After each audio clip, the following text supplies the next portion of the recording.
Everyone, welcome to scholars and. आज हम discuss करेंगे हमारा नेक्स्ट पार्ट, जो कि ऑनगोइंग लेक्चर सीरीज़ हमारी चल रही है for the exam UPSC EPFO. अगर आप हमारे चैनल पर नए हैं तो आप इससे पहले वह अपलोडेड पार्ट जो हमारा वीडियो है उसे ज़रूर देखें, जिससे आप इसको अच्छे से समझ सकें।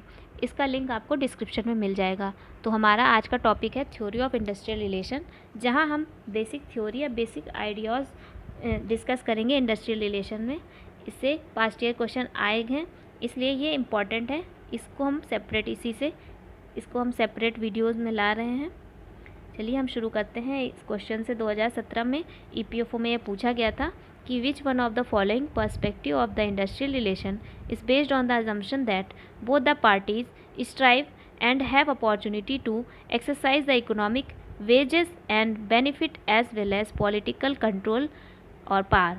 तो इसका आंसर मैं अभी आपको नहीं दूंगी। अगर आप इस लेक्चर को अच्छे से देखेंगे तो डेफिनेटली आप इस क्वेश्चन को अच्छे से अटेम्प्ट कर सकेंगे। ठीक है, तो हम अपना लेक्चर स्टार्ट करते हैं। देखिए, हमारी जो सबसे पहली अप्रोच है या जो सबसे पहला मेथड है इंडस्ट्रियल रिलेशन में है ये यूनिटरी अप्रोच। तो यूनिटरी से समझ में आता है कि समथिंग सिंगल एंटिटी की बात की जा रही है यहाँ पे। तो यूनिटरी अप्रोच में हम, जैसे आपको पता है कि इंडस्ट्री जो होती है, इंडस्ट्रियल रिलेशन, ये दो पार्टीज़ के बीच में होता है। कौन कौन सी पार्टीज़? एम्प्लॉयर और एम्प्लॉय। तो यहाँ पे हम ऐसे देखते हैं कि जो एम्प्लॉयर और एम्प्लॉय है, ये दो बॉडी या दो पार्टी ना होके एक सिंगल एंटिटी हैं, जिनके कॉमन गोल्स हैं और इनमें बहुत ही ज़्यादा हार्मोनियस रिलेशन है और उनमें बहुत अच्छा कोऑर्डिनेशन है, जिससे कोई कॉन्फ्लिक्ट या कोई इंडस्ट्रियल डिस्प्यूट भी नहीं अराइज होते हैं। ये जो यूनिटरी अप्रोच है ये एक बहुत ही आइडियल अप्रोच है जो प्रैक्टिकलिटी में पॉसिबल नहीं है, बट ये एक अप्रोच है कि इंडस्ट्री में ऐसे अगर हमारे रिलेशन हो एम्प्लॉयर और एम्प्लॉय में, तो कोई भी इंडस्ट्रियल डिस्प्यूट या कॉन्फ्लिक्ट नहीं होगी बिटवीन दीज टू पार्टीज़, जहाँ पे एम्प्लॉयर और एम्प्लॉय को अपने वर्क पे डिटर्मिनेशन दिखानी होगी और उनको एज ए यूनिट काम करना होगा। ठीक है, हम अपनी नेक्स्ट अप्रोच की बात करते हैं, प्लूरलिस्टिक अप्रोच। देखिए, जो हमने अभी यूनिटरी अप्रोच डिस्कस किया उसका एग्जैक्टली अपोजिट है प्लूरलिस्टिक अप्रोच, जहाँ पे हमने अभी इंडस्ट्री में जो एम्प्लॉयर और एम्प्लॉय थे उनको अलग अलग एंटिटी बताया। इस अप्रोच में ये कहा गया कि ऐसा पॉसिबल ही नहीं है कि एम्प्लॉयर और एम्प्लॉय एक सिंगल यूनिट है, क्योंकि जो एम्प्लॉयर है उनके अलग गोल्स होते हैं और जो एम्प्लॉय है उनके अलग टारगेट्स होते हैं, अलग ऑब्जेक्टिव होते हैं, अलग नीड्स होती हैं। जैसे कि आप समझिए कि एक एम्प्लॉयर जो होगा उसके क्या गोल्स होंगे, क्या वो चाहता होगा एम्प्लॉय से, वो वही चाहता होगा कि वो जो वेज है, जिस वेज पे वो वर्क करा रहा है, उसका मैक्सिमम आउटपुट निकले। वहीं एम्प्लॉय क्या चाहेगा कि उसकी वेज जो है वो उससे बढ़ा दिया जाए, उसको पेमेंट जो है ज़्यादा मिले पर वर्किंग आवर कम हो, उसकी वर्किंग फैसिलिटीज़ ज़्यादा हो। पर अगर वर्किंग आवर कम होंगे तो ये एम्प्लॉयर जो है उसका प्रॉफिट मार्जिन कम होगा। इससे जो एम्प्लॉयर है उसका जो ऑब्जेक्टिव होगा, जो उसकी टेंडेंसी होगी, वो क्या होगी कि वो वेज को कम रख के उससे ज़्यादा से ज़्यादा वर्क कराए, जिससे ज़्यादा आउटपुट जनरेट हो। ठीक है, वहीं पे एम्प्लॉय जो होगा वो इससे सेटिस्फाई नहीं होगा, यहाँ उसका एक्सप्लॉयटेशन होगा।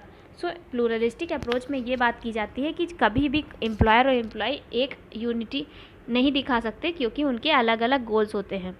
ठीक है, फिर हम देखते हैं क्लासिकल अप्रोच और मार्क्सिस्ट मॉडल। तो मार्क्स की थ्योरी जैसे है, जो मार्क्सिस्ट मॉडल है ये वहीं से डिराइव है।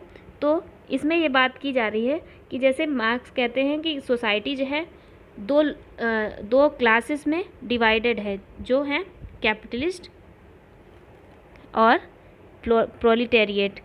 कैपिटलिस्ट वो लोग हैं जिनके पास जो मीन्स ऑफ प्रोडक्शन है वो उनके पास है। ठीक है, जो उनके मालिक हैं मीन्स ऑफ प्रोडक्शन के, वो कैपिटलिस्ट हैं।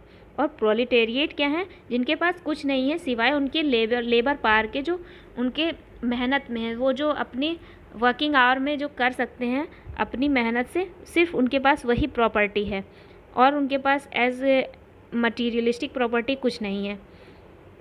तो जो प्रोलिटेरिएट होता है वो हमेशा हार्ड वर्क करता है सो दैट वो अपनी जो बेसिक नेसेसिटी है उसे फुलफ़िल कर सके, और उस विशियस साइकिल ऑफ पॉवर्टी में हमेशा रहता है, क्योंकि उससे वो आगे नहीं बढ़ पा रहा है। वही जो कैपिटलिस्ट होता है वो फर्दर प्रोडक्शन कर करके हाई प्रॉफिट जनरेट करता है, और जो वेल्थ होता है वो दो सेक्शन ऑफ सोसाइटी में अनइक्वल डिस्ट्रीब्यूटेड रहता है। जो कैपिटलिस्ट है वो डे बाय डे रिच होता चला जाता है, और जो प्रोलेटेरिएट है वो हमेशा गरीब रहता है। सेम कंडीशन यहाँ एम्प्लॉयर और एम्प्लॉई को देख के हम कंपेयर कर सकते हैं। तो मार्क्सिस्ट मॉडल जो है इसी पे ये क्लासिकल अप्रोच बेस्ड है, जहाँ हम प्रोलेटेरिएट और कैपिटलिस्ट की बात करते हैं। ठीक है, अब हम देखते हैं हमारा नेक्स्ट जो मॉडल है ह्यूमन रिलेशन और न्यू क्लासिकल अप्रोच। ठीक है, तो ह्यूमन रिलेशन यहाँ पे सोसाइटी में ह्यूमन का एक रिलेशन के बारे में बात की जा रही है कि जो जैसे कि एक ह्यूमन किसी सोसाइटी में रह रहा है तो उसको प्रॉपर रिस्पेक्ट की ज़रूरत होती है। अगर उसको आइसोलेट करके रखा जाएगा तो उसके नेचर और उसके बिहेवियर पे चेंज आएगा, वो एक्सप्लॉइटेड फील होगा, और वो हो सकता है रिबेलियस एटीट्यूड वो शो करने लगे अगर उसको सोसाइटी में इक्वल स्टेटस या इक्वल रिस्पेक्ट नहीं मिल रही है। सेम केस होता है कि यहाँ पे बात की जा रही है न्यू क्लासिकल अप्रोच में कि जो वर्कर है वो एज ए ह्यूमन ट्रीट किया जाए, उसको आइसोलेट ना किया जाए कंपनी से, उसके ओपिनियन को भी ध्यान में रखा जाए, उसके सेटिस्फैक्शन, जैसे एक ह्यूमन सेटिस्फैक्शन होता है वैसे एक लेबर के सेटिस्फैक्शन को देखा जाए, ह्यूमन बिहेवियर हो उस लेबर के साथ, उसके working hour, working condition, working area, ऐसे time period for the work, ये सब उसके एक ऑप्टिमम लेवल तक रखे जाएं जिससे उसका एक्सप्लॉइटेड ना फील करे अपनी वर्किंग एरिया पे। और ये पॉसिबल कब है, जब अगर कहीं जिसका मास्टर या किसी वर्कर का मास्टर उससे अच्छे से बिहेव करेगा, ह्यूमन बिहेवियर रखेगा, तो उनकी रिलेशन भी अच्छी रहेगी, कोई भी डिस्प्यूट नहीं होंगे, दोनों के बीच में कोई कॉन्फ्लिक्ट नहीं होगी। और अगर यही इसका अपोजिट हो कि इनह्यूमन बिहेवियर रखा जाएगा तो वो जो वर्कर है, जो एम्प्लॉय है, वो रिबेलियस एटीट्यूड शो करेगा टुवर्ड्स इंडस्ट्री। ठीक है, तो ये ह्यूमन रिलेशन के बारे में टिल्टेड है ये हमारा मॉडल। इसके बाद है सोशल एक्शन अप्रोच। तो सोशल एक्शन अप्रोच, यहाँ सोशल वर्ड से ही आप समझ लीजिए यहाँ सोसाइटी की बात की जा रही है। तो इसमें जो इस सोशल एक्शन अप्रोच में सिंपली ये बात कही जा रही है कि देखिए, कहीं भी एक सोसाइटी, हर एक चीज़ की एक सोसाइटी होती है, पर सोसाइटी का इम्पैक्ट जो होता है वो ह्यूमन पे पड़ता है, ना कि नॉन लिविंग थिंग। जैसे कि किसी इंडस्ट्री में कोई मशीन है वो वहीं रखी हुई है, पर वहाँ के इन्वायरमेंट की वजह से कि लोग क्या बोल रहे हैं, कैसा उनका बिहेवियर उसके लिए, तो मशीन का जो एफिशिएंसी होगी उससे कोई उस पर प्रभाव नहीं पड़ेगा। ठीक है, पर वहीं पे किसी ह्यूमन के साथ अगर इल बिहेवियर होगा, मिसबिहेव किया जाएगा, तो उसकी वर्किंग एफिशिएंसी पे प्रॉब्लम आएगी, क्योंकि वो ह्यूमन है, उसके अंदर इमोशंस हैं। तो यहाँ पे क्या बात की जा रही है कि जो इंडस्ट्री में जो कैपिटल है, कैपिटल और वर्कर को या कैपिटल और लेबर को एक जैसा कभी भी नहीं समझा जा सकता है, just as a source of means of production, कि हाँ मीन्स ऑफ प्रोडक्शन दोनों हैं, दोनों ही प्रोडक्शन में हेल्पफुल हैं। बट जो ह्यूमन है वो है तो मीन्स ऑफ प्रोडक्शन, पर वो वैसे बिहेव नहीं करता है जैसे जो नॉन लिविंग थिंग या जो मटीरियलिस्टिक थिंग्स हैं वो बिहेव करती हैं। वो स्टेबल हैं, वो वैसा ही प्रोडक्शन देंगी जैसा आप किसी भी टाइम चाहोगे, अगर प्रॉपर वर्किंग कंडीशन में है। पर अगर सोसाइटी में कोई नेगेटिव इम्पैक्ट है या नेगेटिव सोसाइटी है, उसकी वजह से वर्कर की एफिशिएंसी पे प्रभाव पड़ता है। इसलिए सोशल एक्शन जो है, सोशल एक्शन अप्रोच, वो ये कहता है कि जो सोसाइटी है, वर्किंग सोसाइटी, उसका हेल्दी होना बहुत ज़रूरी है वर्कर के लिए, सो दैट तो उनका जो प्रोडक्शन हो अच्छा हो, जिससे इंडस्ट्री का भी बेनिफिट हो। इसके बाद है सिस्टम अप्रोच। सिस्टम अप्रोच बहुत प्रैक्टिकल अप्रोच है। यहाँ पे कोई आइडियोलॉजी या कोई थ्योरी की नहीं बात की जा रही है, यहाँ एक बेसिक सी बात ये की जा रही है कि कोई सिस्टम है, यहाँ पे इंडस्ट्री को एज ए सिस्टम लिया गया है, और यहाँ पे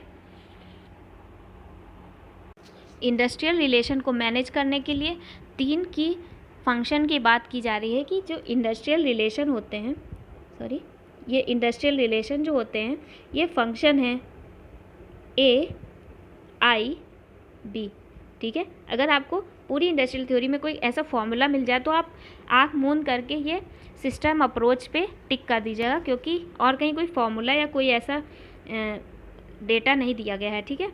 ये तो यहाँ पे जो सिस्टम अप्रोच है ये सिंपली ये बात करती है कि जो सिस्टम, जो ये हमारा आर है इंडस्ट्रियल रिलेशन सिस्टम, जो क्या है, फंक्शन है किसका, AIB। और AIB क्या है आप ये नोट कर लीजिएगा। A है हमारा एक्टर है, I है आइडियोलॉजी और B है बॉडी ऑफ रूल्स। देखिए मैं आपको एक्सप्लेन करूँगी तीनों चीज़ें। जो एक्टर जो है, एक्टर यहाँ पे क्या बात की जा रही है कि वर्कर कैसे हैं, ठीक है। अगर इंडस्ट्रियल रिलेशन में 3 चीज़ की इम्पोर्टेंस बताई जा रही है तो उसमें जो पहली चीज़ है A, मतलब वर्कर की बात की जा रही है कि वर्कर्स कैसे हैं, एम्प्लॉय कैसे हैं। I क्या है, उस फर्म की या उस इंडस्ट्री की बेसिक आइडियोलॉजी क्या है, उसका मैनेजमेंट कैसा है, उसका जो मास्टर है उसकी आइडियोलॉजी कैसी है towards its production purpose, towards इस एम्प्लॉय कि वो कैसा उसका बिहेवियर है एम्प्लॉय के लिए, तो ये भी मैटर करता है। और हमारा लास्ट है बी क्या है हमारी, ये है बॉडी ऑफ रूल्स। देखिए अभी तक हमने जो इंडस्ट्रियल रिलेशन बात की वहाँ मैक्सिमम हमने एम्प्लॉयर और एम्प्लॉय की बात की थी, पर यहाँ पे हमने एक और एलिमेंट ऐड किया है जो है बी क्या है, बॉडी ऑफ रूल्स, जो हमारी इंटरवीनिंग गवर्नमेंट है, जो इंटरवेंशन करती है दोनों की रिलेशन में।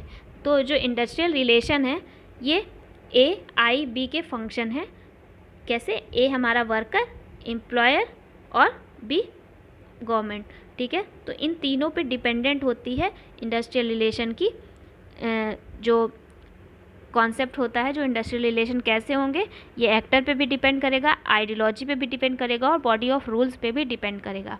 आई होप आपको ये समझ में आया होगा। सिंपली इसमें ये बात की जा रही है कि इंडस्ट्रियल रिलेशन इम्पैक्ट होते हैं वर्कर से भी, एम्प्लॉयर से भी और गवर्नमेंट जो इंटरवीन कर रही है दोनों के रिलेशन के ऊपर या दोनों पे जो नज़र रखती है, और ठीक है, अथॉरिटी। इसके बाद सिस्टम अप्रोच के बाद हमारी नेक्स्ट अप्रोच है गांधीयन ट्रस्टीशिप अप्रोच। तो यहाँ गांधीयन ट्रस्टीशिप अप्रोच में क्या बातें की गई हैं, सिंपली यहाँ पे गांधीयन प्रिंसिपल, अगर आपको गांधी जी की फ़िलॉसफी के बारे में पता है, जैसे कि वो नॉन वायलेंस सत्याग्रह की बातें करते हैं, कि अगर इसमें मोस्टली जो है वर्कर क्लास के बारे में बात की गई है, क्योंकि उनके काफ़ी जो आंदोलन, जो मूवमेंट थे वो वर्कर के बेनिफिट या उनके एक्सप्लॉयटेशन के अगेंस्ट रहे हैं। तो ये जो गांधीयन ट्रस्टीशिप अप्रोच है ये वहीं से निकली है। इसमें क्या बात की गई है कि जगह अगर इंडस्ट्रियल कॉन्फ्लिक्ट्स होते हैं, इंडस्ट्रियल अनरेस्ट होते हैं, तो जो कॉन्फ्लिक्ट का जो तरीका होना चाहिए वो नॉन वायलेंट होना चाहिए, नॉन कोऑपरेटिव होना चाहिए। जैसे सत्याग्रह, नॉन कोऑपरेशन मूवमेंट से जैसे ही इंस्ट्रूमेंट का यूज़ करना चाहिए। ये पीसफुल होने चाहिए। जैसे अगर कोई वर्कर अपने एम्प्लॉयर से खुश नहीं है तो वो पीसफुल मैनर में स्ट्राइक कर सकता है, ठीक है, विदाउट डैमेजिंग एनी प्रॉपर्टी या किसी भी पर्सन को हार्म किए बिना। तो जो गांधीयन ट्रस्टीशिप अप्रोच है वो प्योरली गांधीयन प्रिंसिपल पे बेस्ड है। अगर आपको कहीं भी ट्रूथ, नॉन वायलेंस ऐसी चीज़ें मिल जाएं, नॉन वायलेंस है, नॉन कॉन्फ्लिक्टिंग है, coexistence of capital and labour के बारे में बात की जा रही है, तो आप देख के तुरंत टिक कर दीजिएगा कि ये गांधीयन ट्रस्टीशिप अप्रोच की बात की जा रही है। देखिए ये जो टॉपिक है ये काफ़ी फ़िलोसफिकल टाइप का है। मैंने आपके सामने इसको वेरी ब्रीफ अकाउंट में इसको डिस्कस किया है, सो दैट आपका भी टाइम बचे। और इसे अगर आप पढ़ने बैठेंगे तो बहुत टाइम लगेगा, काफ़ी बहुत ज़्यादा लिटरेचर है इसके बारे में। मैंने इसको शॉर्ट करके आप तक प्रोवाइड किया है। आप इनके बेसिक प्रिंसिपल या बेसिक ऑब्जेक्टिव जान गए होंगे तो इस सेक्शन से आप क्वेश्चन अटैम्प्ट कर सकते हैं। तो चलिए हम बढ़ते हैं अपने क्वेश्चन की तरफ जो हमने स्टार्टिंग में आपसे डिस्कस किया था। तो क्वेश्चन हमारा था कि which one of the following perspective of industrial relation is based on the, देखिए इसमें कीवर्ड्स देखिए कि based on the assumption that both parties have opportunity to exercise economic as well as political control. तो देखिए यहाँ पे सबसे ज़्यादा एम्फेसाइज किया गया both parties strive have opportunity to exercise economic wage benefit as well as political control power. तो यहाँ पे देखिए दोनों पार्टी की बात की जा रही है। यहाँ पे बोथ लिखा है, बोथ वर्ड जो बहुत इंपॉर्टेंट है।